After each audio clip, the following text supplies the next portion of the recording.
আসসালামু আলাইকুম। সবাই কেমন আছেন? তো একটা কথা, জীবনের ফার্স্ট টাইম শরীয়তপুর গেছি। জীবনে এরকম দেখিনি, কিন্তু এখানে দেখলাম। তো আমার বড় ভাইয়ের বিয়েতে গেছিলাম, ফুফাতো ভাইয়ের। তো এখানে হইলো আমরা যেমন গ্রামে জামাই বউকে সবাই মিলে গাড়িতে তুলে দিতে, সেখানে তা না। সব মহিলা আর মাইয়া মানুষরা মিলে তাদেরকে তুলে দেয়।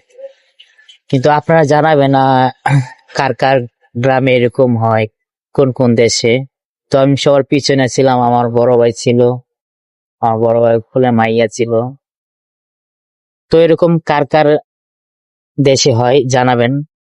তো এরকম কোন কোন গ্রামে আর কোন কোন দেশে হয় জানাবেন আমাকে কমেন্ট বক্সে।